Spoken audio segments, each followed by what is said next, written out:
Okay, let me get the screen recording set up on my Windows laptop. Wait. Okay. Windows Shift S for okay. Alright. Windows Shift S.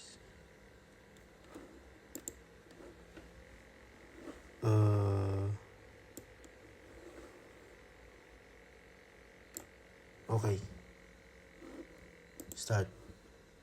3, 2, 1. Hello, this is my presentation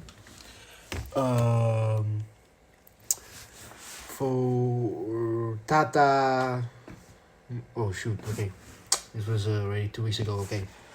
Hello guys. We are presenting you today the new scenario of Tata.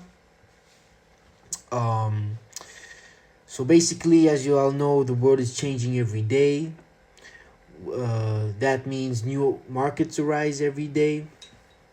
And for us, since Tata being a serious car company, also owning luxurious brands such as Jaguar and Land Rover, we are interested in finding new markets that can afford our products, meaning, new markets that, yep. So we ask ourselves, all right, which are new, which country, what are the new countries that, with growing GDP? In other words, what are the new booming countries? The top booming countries are conveniently for us, the top one booming country is India. All right.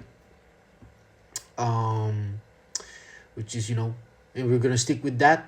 One country is enough here for this situation. And what else? It's again fitting because Tata is from India, and Tata has a good brand awareness over there. All right. So to get ourselves more familiar with the situation in India, we looked at car sales there, and as we see, Tata is top 3, right behind Hyundai Motor India. So our goal here might be that we, with this new scenario, we could, come up to top 2. I think beating Maruti Suzuki India is another goal for the future. But anyways, so we looked at the top 20s, top selling cars there, and this is from 2015. These were the top selling cars in 2015. Now we checked a more updated, information. No, updated. The updated, yeah. And the top 10 selling cars of 2025 hasn't changed in 10 years. That's crazy. So, again, we asked ourselves, what is causing this oversaturation in SUV in the market? Is this really market pull or market push? Who's causing this market pull? Basically, who's buying these cars? So, our next question up here is who do we really want to market in India? And so basically, we ask ourselves, all right, who are the sole reason why India's GDP is, booming? And interestingly enough, it is the young Indian professionals of India. They amount to about 35% of India's gross national income, and 70% of electric car consumers are you know, these young professionals, and more and more of these young professionals um, are aspirating to, purchase more of these cars. So asking ChatGPT, all right, what are the top cars that these young successful people want to buy? And in first place, it's compact SUVs, which looking at our analysis before makes sense. Um, but top two are sedans and compact luxury sedans, which, as we see in the analysis before of the car market, there could be it's quite an untapped market since mostly bigger cars now are being sold. So yeah, to summarize, we are targeting the young Indian professionals who are making this country more prosperous. They're either entrepreneurs, skilled professional, engineers, IT experts. Again, young people, and their needs are status and prestige, modern technology and innovation, performance and comfort, investment in long-term value, customization. All right. In our before presentation, doing this presentation, we had a briefing with the professor, and he told us that we had to justify whether this market will still exist in the upcoming years. Uh, so our definition of no, not definition.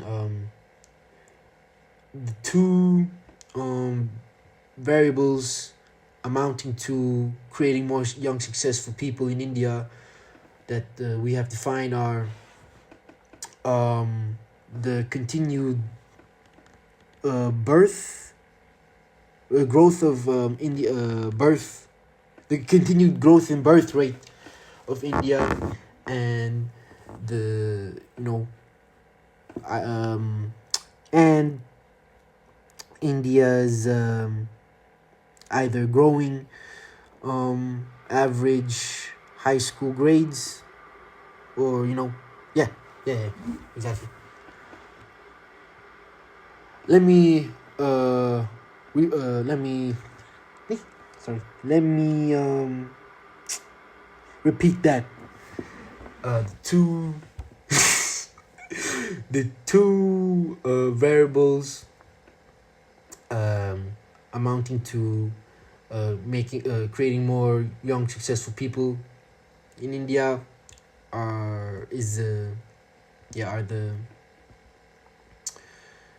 continued growth in or yeah continued growth of birth and continued success in the academic system.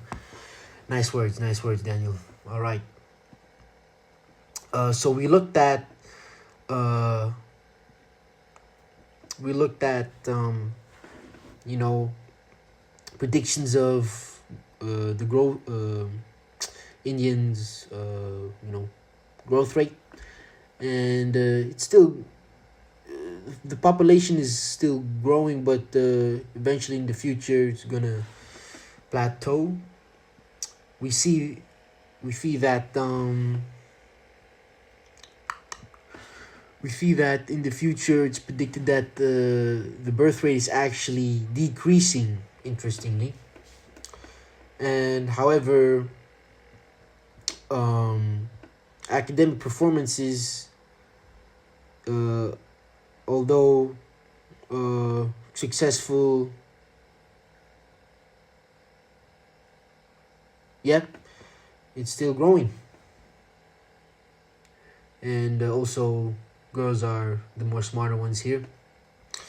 So what can I say about this? Yes, what can we analyze about this?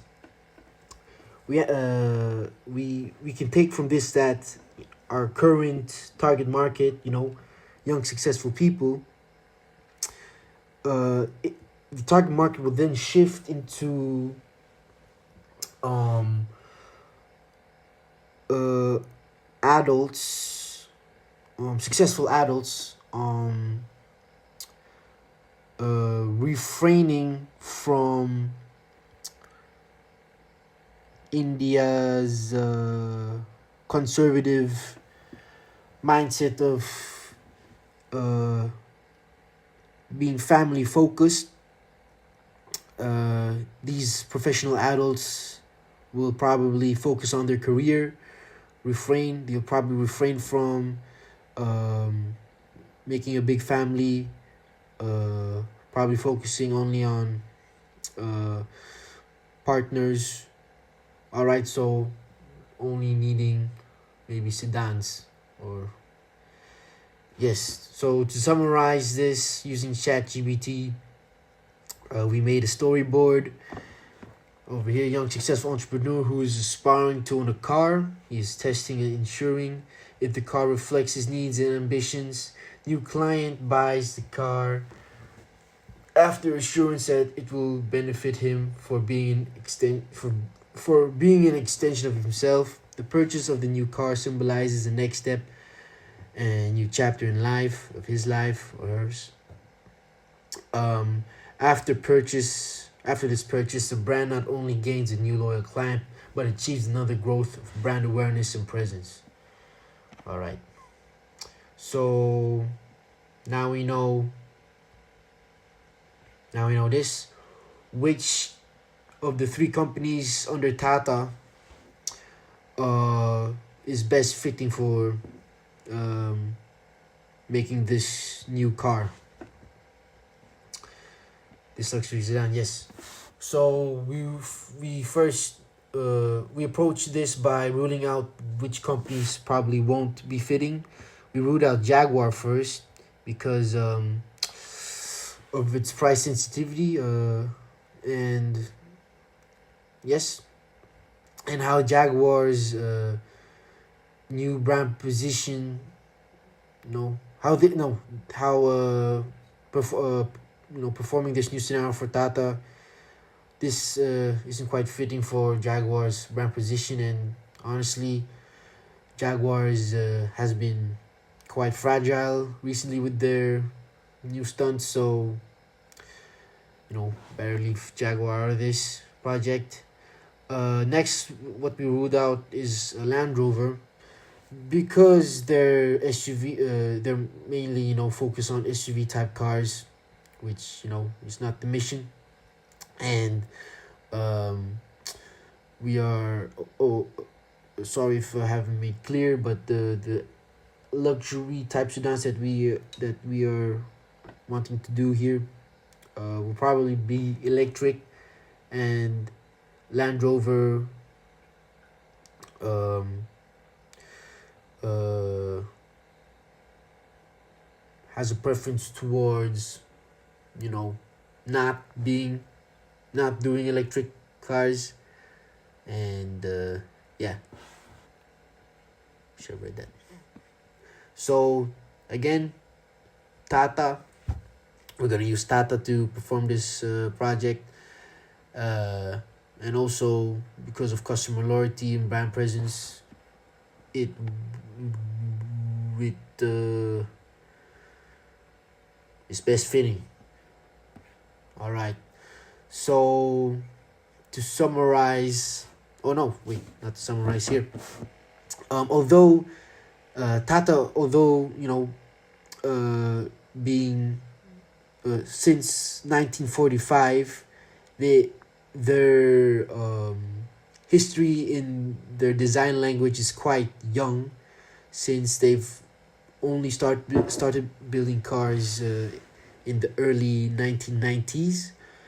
However, right now, Tata does have a clear direction in the design language with their updated and what was the vocabulary, horizontal continuity, yes, or in other words, what cars they are selling now. So uh that combined with when we go up here, we analyze that girls or more smarter, that maybe we refrain from unisex design, and analyze what girls want in a luxury sedan. Maybe follow design keys from, I don't know, Porsche. Integrate all that. Integrated will then become our um, Tata's new luxury sedan car. All right. Price. Okay. For the pricing strategy, we basically looked at the average SUV. Since Tata only makes SUVs, we looked at an average SUV that the Mercedes is selling. Look how much average sedan, how much an average sedan cost that Mercedes is selling, and uh, the sedan is a 40% price increase of the SUV. So we basically follow this pricing strategy for this luxury sedan, uh,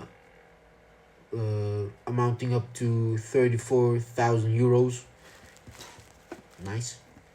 And yeah, these next slides are from my classmate of their potential competitors. Tesla Pod, BYD Ocean X, Hyundai, and Neo Eden. Yep. Alright, to summarize this presentation, we use ChatGPT again to create for us the scenario image. As you can see, here's this young, successful Indian boy leaning on his new luxury electric sedan. Oh, this is not it. Oh, oops. This car has exhaust. Anyways, could be a hybrid. I don't know. And this image also, he's in Mumbai. Yeah, quite nice. The sources. I'm done. I am done. Oh shit! What?